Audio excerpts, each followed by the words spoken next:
STA TV, media syiar Islam.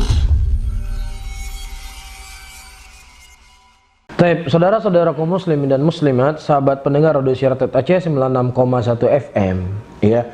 Tidak datang satupun riwayat dari Nabi SAW ketika kita berzikir menyebut Allah, Allah, Allah. Tidak ada satupun zikir yang datang dari Nabi kita Muhammad SAW. Yang kedua, ketika Anda menyebutkan Allah apa? Allah Anda puji atau Anda menafikan tidak adanya Allah? Apa Allah? Allah apa? Iya enggak? Nah, kalau Anda ingin memuji Allah, sebutkan Alhamdulillah. Kalau Anda ingin mensucikan Allah, ya, atau Anda ingin mengagungkan Allah, katakan Allahu Akbar. Iya, kalau Anda ingin bertahlil, ucapkan La ilaha illallah. Itu zikir yang datang dari Nabi kita Muhammad SAW. Dan tidak ada satupun riwayat yang menyebutkan Rasulullah berzikir Allah, Allah, Allah, Allah, Allah. Hu. Ini semua zikir-zikir bid'ah yang tidak pernah datang satupun dalil dari Al-Quran dan tidak datang satupun dalil dari Nabi kita Muhammad SAW. Kita cukupkan apa yang datang dari Nabi kita. Ya, jangan kita berbuat sesuatu yang tidak pernah dicontohkan oleh Rasul kita. Ketika kita berbuat sesuatu yang tidak pernah dicontohkan oleh Nabi kita, seakan-akan kita ingin mengatakan, ya Rasulullah, seharusnya antum itu kalau berzikir Allah, Allah, Allah kayak kami. Kenapa antum nggak mengajarkan kami untuk berzikir Allah, Allah? Kami itu lebih pintar, lebih cerdas dibandingkan engkau ya Rasulullah dalam berzikir. Seakan-akan demikian kita sampaikan kepada Nabi kita Muhammad SAW.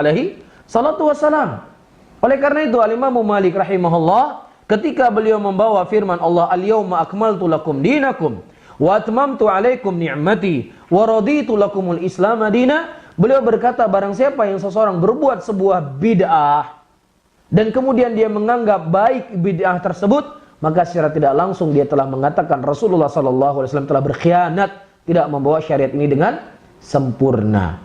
Ya, hari ini bapak-bapak dan ibu-ibu, sahabat pendengar Radio Syiar Aceh 96,1 FM, secara logika, ketika Jepang sekarang membuat mobil, ya Toyota kah namanya atau lain sebagainya, ya kemudian kita mengatakan Jepang ini nggak becus dia buat mobil, nggak becus dia buat mobil. Masa bannya begini, seharusnya begini, ya nggak? Orang kan protes, ente itu siapa? Jepang itu sudah dikenal sebagai orang yang ahli dengan permobilan. Apa keahlian ente sehingga ente kritik orang Jepang dalam buat mobil? Bahkan tidak sedikit ketika ban Jepang membuat mobil itu dengan ring 8 misalnya, ban mobilnya diganti dengan ring 12, pasti nggak nyaman. Pasti tidak nyaman karena memang mobil ini, ukuran ini, panjangnya begini, cocoknya dengan ring 8, nggak cocok sama ring 12.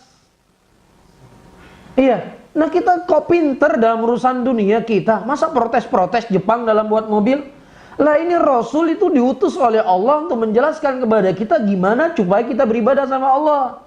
Gimana supaya kita bisa mendekatkan diri kepada Allah. Bagaimana supaya kita bisa melakukan zikir, melakukan salawat, berdoa dan lain sebagainya. Rasulullah itu sudah dipercaya oleh Allah. Beliau ini adalah orang yang telah menjelaskan semua apa yang datang dari Allah Subhanahu wa ta'ala cara kita beribadah. Tinggal kita ikut saja. Ittabi'u wa la tabtadi'u wa qad kufitum. Kata Abdullah bin Mas'ud, ikutilah oleh kalian apa yang datang dari Nabi kalian. Jangan kalian berbuat perkara-perkara yang baru. Sesungguhnya apa yang datang dari Nabi kalian itu sudah mencukupi untuk kalian. Wallahu a'lam bishawab.